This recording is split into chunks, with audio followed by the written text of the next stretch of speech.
The first kliyakar on the parsha brings together a pshat in Rashi, and he has a basic problem.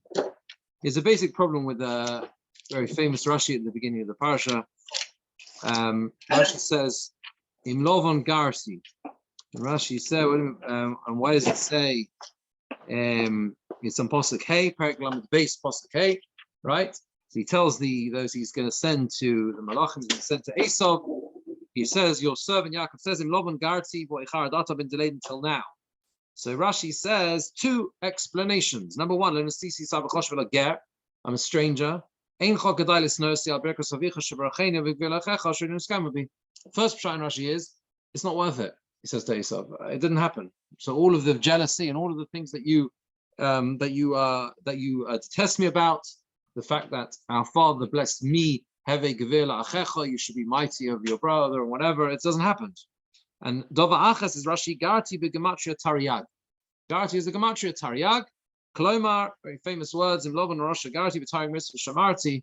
Although I was with Lovon, you rearrange that as Garti, you get Taryag. I kept the 600 mitzvahs, and I didn't learn from his actions. So Rashi, the Kliyakar, the very first one on the parsha, let's Pasuk okay, says that the two explanations of Rashi completely contradict one another. Okay, because in terms of the perspective of Yaakov's approach to Esau, meaning, okay, fine, so you can say it's that's the idea. Explanation one, explanation two. The fact they contradict should be a problem. The problem is that they completely contradict in the attitude that Yaakov has to Esau. Because according to the first explanation, okay, he's coming to him like approaching a sense of humility, like we call hachno. He's saying like, listen, I think you think you think there's reason to. It's not worth hating me. It was terrible. I haven't got any brachas anyway, so it's not worth your while. But if he says to him that I kept the Torah mitzvahs, so then it's the opposite, right? On the contrary, he's saying to him, I'm not afraid of you. I'm not worried about you, right? That the idea that as we see at the beginning of Parshas told us that Yaakov and Esau depend on how Yaakov keeps the Torah. So he's not worried because he's saying to him, I'm keeping the Torah, so therefore there's nothing you can do to frighten me.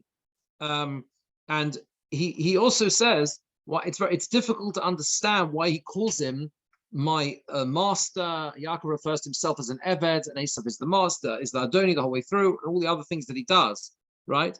So he goes through this, these are his questions. And the Kliyakar says as follows, that really it's not two different explanations. And he goes so far as to say that if he wasn't scared of his contemporaries, he says right at the end, if I wasn't scared of my contemporaries, he says, I would actually erase the words Dova Acher in Rashi.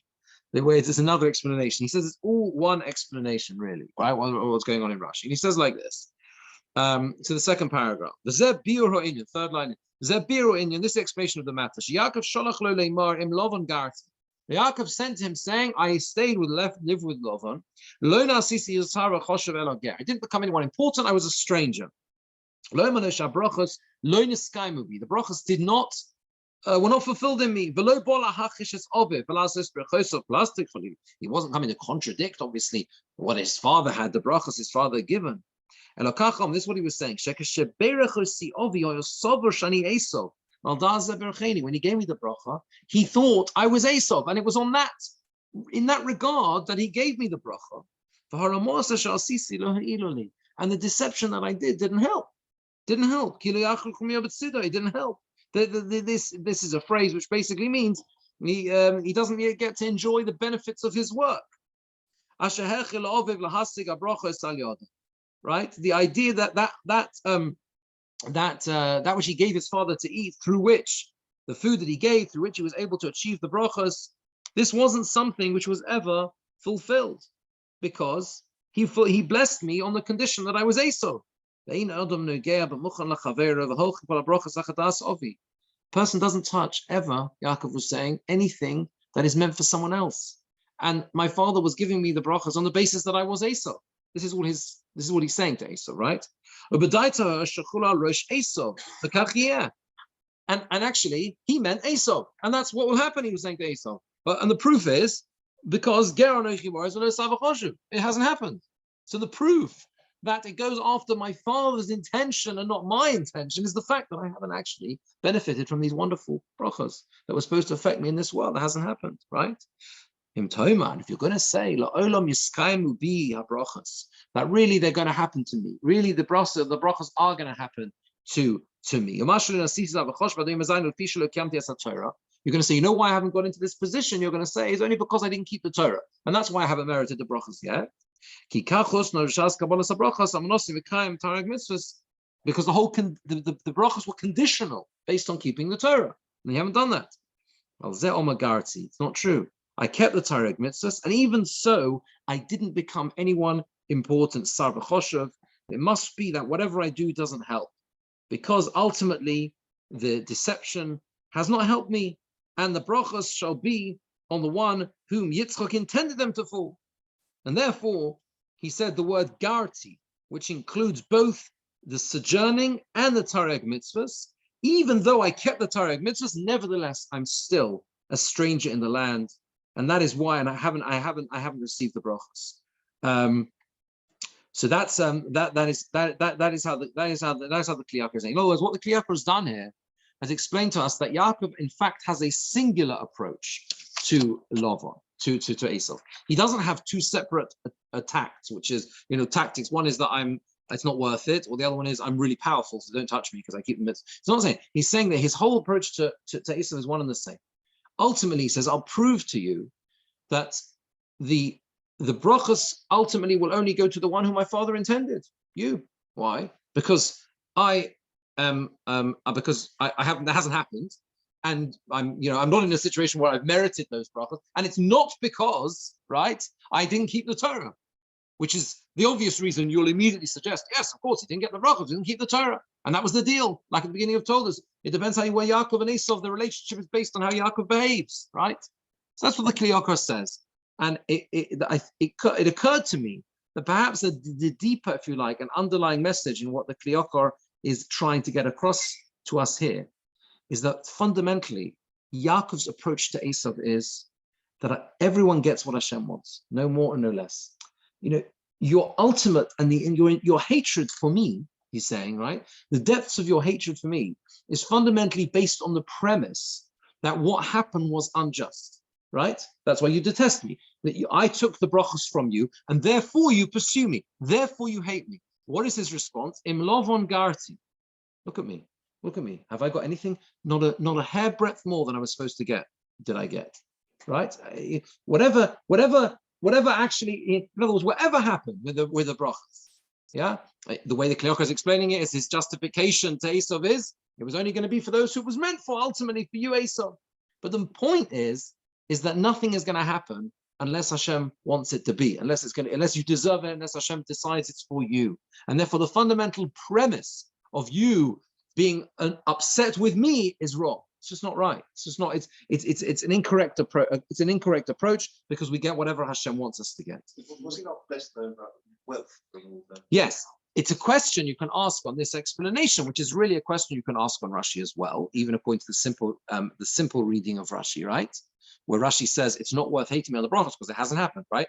Does he mean as a response to Esau? But of course, he hopes that it will happen at some future dates. It's a way of deflecting him, right? As opposed to the ultimate, right? That's a good question. Simple explanation would be that he's deflecting Esau. He's not saying that the brachos won't happen for him one day, right? Okay, that's an interesting point. Whether that's more of an explanation, yeah. Esau's annoyed with him that he involved himself in this episode. Who? Esau was annoyed with Yaakov, not because it didn't happen. No, yeah. He got busy. No, okay. So maybe that's so that fundamentally you could argue that it would be Esau's. Yeah, that would be Esau's. Yeah, that would be exactly. That would be his perspective. But to go deeper now into the whole concept of what we see transpires across the whole of Yaakov's life, there's a very powerful idea from the Michtav Meliel. I quoted Rav Dessler recently several times, and I make no apologies because this is such beautiful and powerful insights into the Avos. Rav Dessler takes us through why it is that Yaakov Avinu's tests all surround truth. and deception and falsehood. That's, if you look carefully, that everything about Yaakov and his life is about the tests that he faces are all around this midah of truth.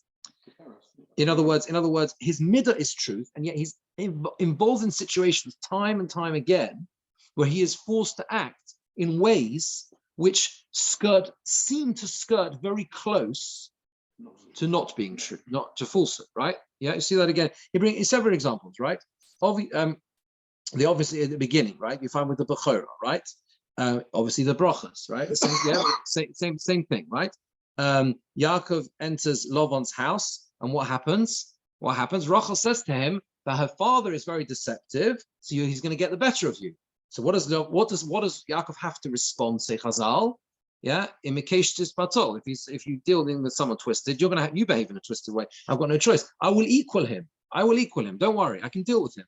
I'll manage to. You have to act crookedly with a crooked person. That's his response, right? And then of course you have the episode of the maklos, of the sticks, which again, Rav Dessler says this again. It seems to skirt very close a questionable method of manipulating what happens in terms of the sheep, right? It's not that it can all be understood and justified, but it's a fundamental question about Yaakov being the epitome of truth. Yet again and again, he's required to do things which seem to test that point, right? And Rav Dessler says that the idea is like this: every midah only comes to perfection when a person passes trials which test the opposite of that midah. Okay, a simple explanation is a person's working on abstention from, he says, from pleasures in food, for example. Let's say that's a particular thing they want to work on. So he says they can be tested.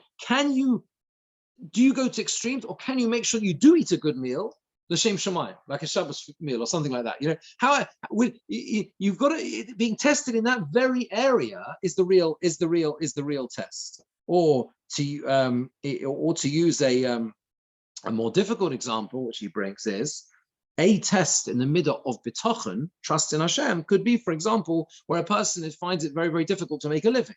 And that's a real test in bitachon. It's very, very difficult. It's a very difficult test in that area. So what is going on with Yaakov Avinu? Yaakov reaches the perfection of the midah by being involved in tests which involve him in actions which are apparently false. And that's exactly what he has to do.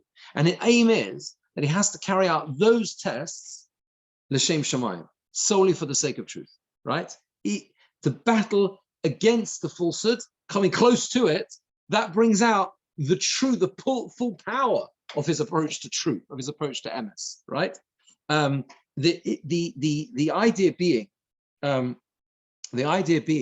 that the midah of truth is strengthened when he's tested to see whether he can actually fulfill it in the right way and the right measure, and know when to act in this way, even though it looks like it's not entirely in accordance with the truth.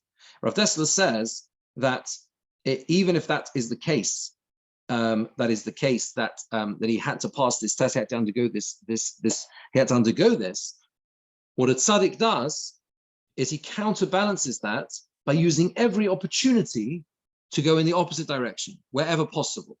Okay, which demonstrates that the times when he's required to skirt close to the boundaries of what he's working on or what he's told to work on and perfect, yeah, demonstrates that is really only for those purposes, l'shem shamayim, because the rest of the time he is insistent on being completely 100% in line with his essential midah of truth. And you find that with the whole conversation with Lavan at the end. What does Yaakov say to Lavan? I was with you for 20 years. Did I ever do anything wrong? Did I ever take anything? His whole speech, this remarkable speech that he gives to Lavan at the end of last week's parsha, is all about, this isn't me. I'm not this. I would never do anything. When Lavan accuses him of stealing, right? He said, I would never do anything like that. I didn't lose one animal, and I went after him in the cold and the night because that's me. Because that's a definition of who I am, right? And Yaakov lost 7 years to Lavan, tricked him, and he still works 100% consistently in those 7 years, right? Says Rav Dessler, coming to our parsha, in Yaakov and Esav meet at the beginning of Parshas Vayishlach, is also an example of that type of test. Because Yaakov is forced to behave, and this comes on to this other question of the Kliyokar about why again and again this idea of avdus. Yaakov has to behave as an eved, a servant to Esav. And that tests his midah of truth. How can he call Esav my Lord, and he's the servant, when he knows it's not the other way, it's the other way around. How can he become so subservient to Esav in this way? And the Zohar brings the Zohar says that when Yaakov is bowing down, at that moment the Shekhinah passed by, and really he was bowing down to the Shekhinah. He wasn't bowing down to Esav at all. Okay, it doesn't say that he prostrated himself to Esav. It just says that he bowed down. Right. So the idea is that he was actually bowing down to HaKadosh Baruch Hu. Says Rav Dessler, the deeper meaning here is what does it mean when the Zohar says that just at that moment Hashem's presence passed by? It means that every event you can see from two ways. You can look at it as the facts look, kind of the lower external perspective, or the higher, the deeper spiritual perspective. Behind every action stands, and everything that happens in this world is HaKadosh Baruch Hu. Hashem is behind everything that happens in this world. And Yaakov is able to see behind what's happening and Esav and the interactions with Esav that ultimately it's all to do with Hashem's presence and Hashem guiding things in this world. Yaakov has to find the spiritual strength with this, once again, a test of this midah of truth, to be able to see the truth behind and beyond it. And that's why, what name does he get? The name Yisrael. You've been able to overcome. That's Sarah, like a Sarah, as a prince, a lord. You've been able to overcome what things look like, to understand what they really are, the deeper meaning behind, which of course is the whole way through Yaakov's life. That's what he's doing. That's what's happening with the brachas. The deeper, the idea that he needs to receive them. He needs to get them, even though he himself challenges his mother and says, "How can I do this?" etc., etc. Right. So that sort of destiny is ultimately why Yaakov is tested again and again, and especially you see that here as well. He's tested in this final meeting with Esav, where the only way he can seemingly overcome Esav is by doing the opposite of what the emes is, because the emes, he knows that according to the true reality, Esav should be bowing down to him. But fundamentally, that is what he needs to do. That is what Hashem decides that he is required to do, and therefore he is able to overcome that test in that way. We find that the Ksav Sofer says, and this is a perspective a lot of Mefarshim have on this whole interaction between Yaakov and Esav, that it's a model for our experience in Golus, in exile, right? The whole way they interact. There's lots and lots of different ideas on this. The Ksav Sofer says, he says, why is it that when he's fighting with the Malach, right?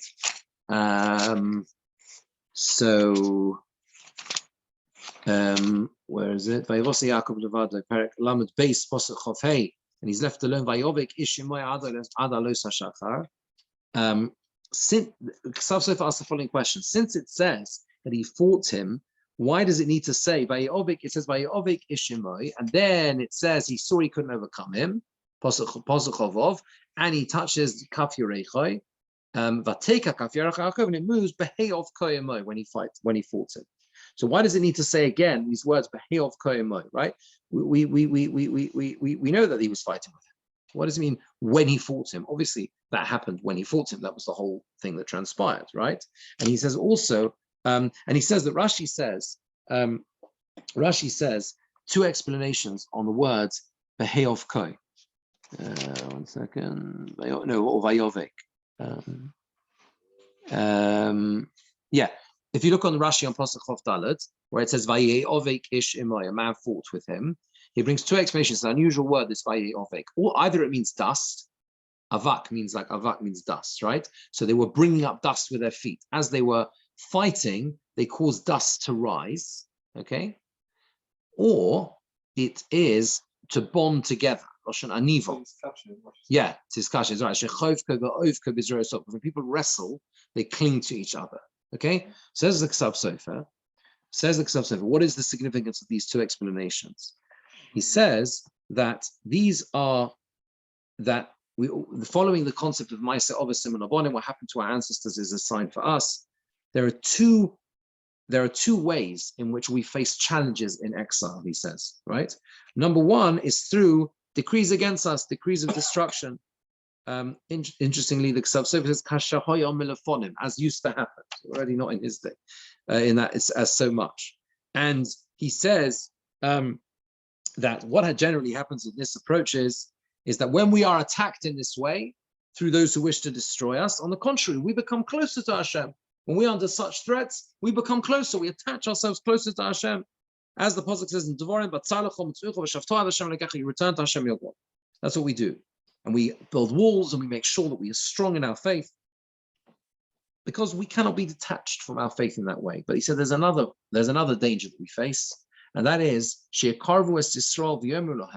that the nations sometimes draw us close and say to us, you're the same as us, right? Listen, we want you to be, you're equal to us, it's all the same. And that historically has caused us many more problems, because that means we forget who we are, we lose our identity, we assimilate, and we learn from the actions of those around us. And the reality is that can lead to terrible things for our people, and lead us astray from the path that we are supposed to be in. Says the Ksav Sofer, this is what is hinted at in this pasuk. When it says Vayovik Ishimoi, that means they brought up dust like people who were fighting with each other, because the nations want to turn us over and to cast us down. Vayar she'ein yochel, right? So the first explanation is Vayovik Ishimoi. The first Vayovik Ishimoi is the basic fighting, to destroy us, to remove us. Vayar she'ein yochel. On that, he saw it was impossible. It was not possible to overcome him, right? Because they can't make us lose our faith as a result of fights trying to fight us. The nations fight us, try and destroy us, remove us from faith. It does not work. It does not work. That means that what the Malach is able to do is able to make us move. Let us shift us from our place, not to be on the straight path. Okay? And then that is the Behei of Koyemo is the second explanation. So the second approach that's taken by those who wish to do us harm is to bring us close, to embrace us. The second explanation in Rashi, right? Behei of Koyemo, to bring us close, to draw us near, okay? To show us signs of love. And that causes kaf yorecha, that causes that can cause us to stumble. And that is why we understand now, he says, what it means when it says Vayizrach lo hashemesh, the sun shone for him, v'hutzoleach al yorecha. That means when the sun, and he's limping, when the sun shines and the darkness of exile is reduced, os hutzoleach al yorecha. He is limping in that sense. He's posim al shtei se'ipim. There is this idea of trying to breach two things at once. Okay, in other words, the danger that faces us when things are easier. Vayizrach lo hashemesh, when things are easier, when the sun shines, when the darkness of night is not so bad, it's not so difficult for us. And then he realizes that he's actually limping, even though it looks like things are better. We're not in the darkness of night. We're not under persecution, terrible threats. But when the sun shines, sometimes that's when we limp, because then we end up questioning whether we really have a distinct identity from the rest of the world, whether it's the case that perhaps we're not so dissimilar from everyone else around us. And then we end up wavering. And that's where the Malach of Esav was able to affect us, was able to cause us harm, was able to do us damage. And that's a lesson, says the Ksav Sofer, for our whole experience in Golus. So you see, Why does Rashi say Lashon Anizva? To bind together, tie together. Yeah. Not humility. No. Yeah. To tie together. Aniva is a bow, for example, right? To come close together, right? Yeah. These are the two. These are the two explanations of Rashi. And according to the Ksav Sofer, as I said many times, this is, as I said, there are many Mepharshim who learn in a similar vein. But actually, when it comes to the battle of Yaakov and Esav, it is if you like, a cosmic battle that affects us, and we learn from here the pathway that we need to approach in our experience in exile as well. When it comes to Yaakov Avinu himself, you can ultimately tie this back to what the Michtav Melio is saying. The Yaakov Avinu, through his experiences and through perfecting the midah of emes, is able to get to a place where, although he is constantly in darkness and he's constantly in a place of oppression, and he faces that throughout his entire life, ultimately he gets the name Yisrael because he's able to rise above it. He's able to see the other Hashem throughout, and every single time. He's able to understand that he's meant to be in a certain way. He's meant to do a certain thing, and he doesn't let it remove him from the essence of who he is, which, as we started the share, was ultimately what his message to Esau was. You're coming after me because you think that you've been aggrieved, and I'm in the right. You know, Hashem decides what gets what. You know, I've been the whole time in Laban's house 20 years, and I don't look like I've got much more for it. And that's his message to Esau as well. So there's a few ideas. We only did the beginning of the parasha, but it's a long parasha. Okay. Thanks for joining. Thank you. Rabbi Birnbaum, maybe it also explains why the extra word of loy. The word loy is totally superfluous in that pasuk. It could say Vayizrach Hashemesh. There's no reason why it says. Yeah. Right. Vayizrach loy Hashemesh. Very good. Yeah. Vayizrach loy Hashemesh. Yeah. That's right. Right. That's right. And so Rashi has to answer that question. That was for his refuah. Exactly. Yes, that would be another pshat. Very nice. Thank you, Danny. Appreciate it. Okay. Take care. Good Shabbos.